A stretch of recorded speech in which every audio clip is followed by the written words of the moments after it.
Le Hamas, Hélène, qui est accusé d'avoir commis des crimes sexuels lors des massacres du 7 octobre. Le Guardian toujours rapporte qu'une session spéciale à l'initiative de la mission permanente d'Israël à l'ONU a eu lieu lundi. Une réunion au cours de laquelle des dizaines de diplomates ont visionné des vidéos d'entretien de la police israélienne avec les premiers arrivants sur place.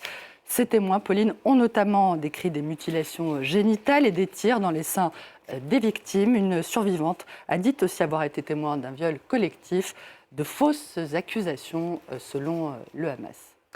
Les violences sexuelles contre les femmes, mais aussi contre les hommes, dont il est également question dans un rapport que publie aujourd'hui l'ONG Amnesty International. Sans précédent, sans limite et sans merci. À la une, effectivement, ce matin de Libération, la destruction de la mosquée Yassine, qui a marqué le début de la campagne de bombardements israéliens sur l'enclave palestinienne. Une image qui fait ressembler Gaza à des villes emblématiques comme Alep en Syrie ou Mariupol en Ukraine, d'après Libération, qui presse le président américain, le seul à disposer d'un vrai moyen de pression financier et militaire sur Israël, de stopper les dirigeants israéliens dans leur fuite en avant. Libé dénonce le fait que les militaires israéliens ont non seulement les mains libres, mais c'est aussi de l'intelligence artificielle qui leur a permis d'identifier en seulement 6 jours quelques 6000 cibles, un chiffre colossal. L'armée israélienne qui continue d'affirmer que ses buts de guerre, Hélène, sont l'élimination du Hamas et le retour des otages en Israël. Le Monde fait état toutefois d'une controverse grandissante face à l'extension de son offensive à l'ensemble du territoire palestinien et au nombre de victimes, près de 16 000 selon le Hamas. Le journal cite les récentes révélations du journal britannique The Guardian et du magazine israélien de gauche, Plus 972, qui ont rendu publique l'existence du principal logiciel d'intelligence artificielle utilisé par l'armée israélienne, une plateforme baptisée Absora, qui signifie gospel, est présentée par l'armée israélienne elle-même comme une usine à cible, je cite, une usine qui fonctionne 24 heures sur 24. Le Guardian rappelle que ce recours disproportionné à la force est une tactique établie de longue date, depuis 2006, plus précisément lorsque la doctrine d'Aya a été élaborée au moment de la guerre au Liban Sud. Le journal affirme que cette tactique a un objectif clair, obtenir un impact dissuasif, durable sur le Hamas. Un objectif loin d'être atteint pour le moment et probablement voué à l'échec selon The Guardian. Cette analyse est d'ailleurs partagée par le Washington Post, le quotidien américain, qui cite les chiffres avancés par 3 responsables de la sécurité israélien, faisant état d'environ 5000 militants du Hamas tués depuis le début de la guerre, sur les quelques 30 000 membres que compte l'organisation.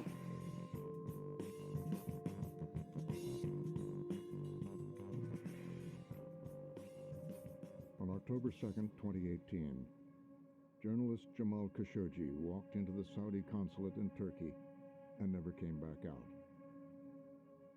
Guillaume Ancel, on entre dans le 3e mois de conflit. Est-ce qu'on a une idée du bilan précis de ces 9 semaines? Parce qu'on a des sources du Hamas qui disent 17 177 morts côté palestinien, 1200 morts donc côté israélien le 7 octobre. Est-ce que tout ça, c'est fiable?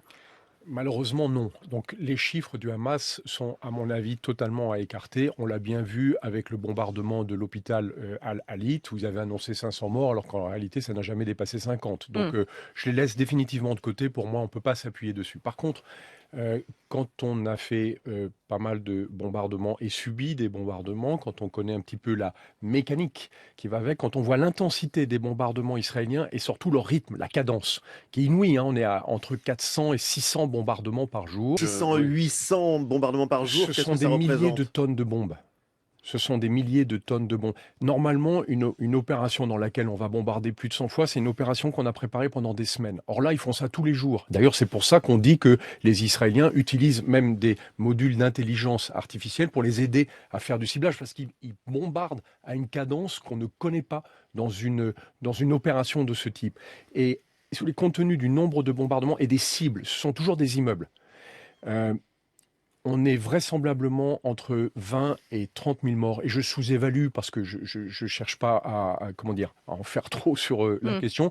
Et il faut imaginer qu'il y a entre 3 et 4 fois plus de blessés. Donc on a largement dépassé 120 000 victimes, morts et blessés, depuis le début du conflit. C'est là où on voit qu'on est dans un bilan qui est catastrophique, qui fait que cette guerre est un carnage. Et Vincent Lemire, justement, puisque vous êtes historien, puisque sur le podcast France Inter, vous racontez les différentes étapes du conflit, quand on compare ce bilan putatif au bilan qu'il y a pu avoir à d'autres moments du conflit, ça se situe comment? C'est C'est sans inédit? précédent. C'est sans précédent. Le 7 octobre, du côté israélien, c'est sans précédent. 1200 morts civils.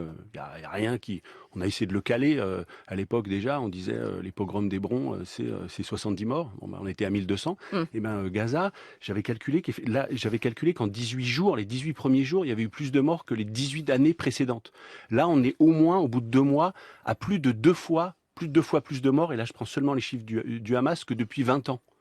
C'est vertigineux. Je veux dire, on a du mal. Il faut se rendre compte. Et c'est pour ça que Gutiérrez, d'une certaine manière, tire la sonnette d'alarme. Parce que c'est de plus en plus grave, des bombardements d'un même niveau. Parce que la population du Nord s'est déplacée vers le Sud. Parce que maintenant, on frappe Khan Younes, qui était soi-disant une zone de refuge, parce qu'on demande en fait à ces 2 millions de personnes de se rassembler sur une plage, ce qui n'est pas possible. Ils ne peuvent pas tenir, y compris physiquement. Donc là, on a une situation humanitaire qui effectivement va collapser dans les jours qui viennent. Et donc ça, c'est un carnage. On est dans un bilan qui est disproportionné. Depuis 2 jours, selon des témoins, des dizaines de chars se déploient au nord de Khan Younes.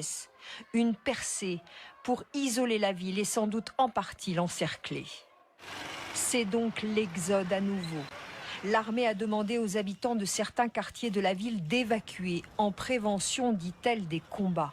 Un flot ininterrompu de blessés est déversé aux portes des hôpitaux plongés dans le chaos. Des amputés gisant dans la cour, à même le sol. Pareil à l'intérieur, place, médicaments, anesthésiants, souvent électricité, tout manque. Qu'est-ce que je peux dire? Arrêtez la guerre, assez avec la guerre.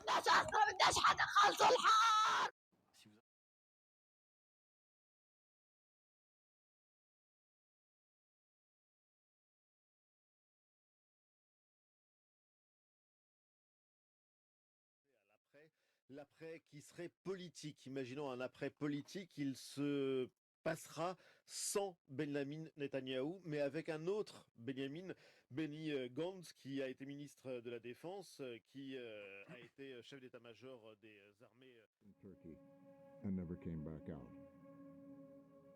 Around the time of his murder, a powerful spyware may have been used to surveil his family.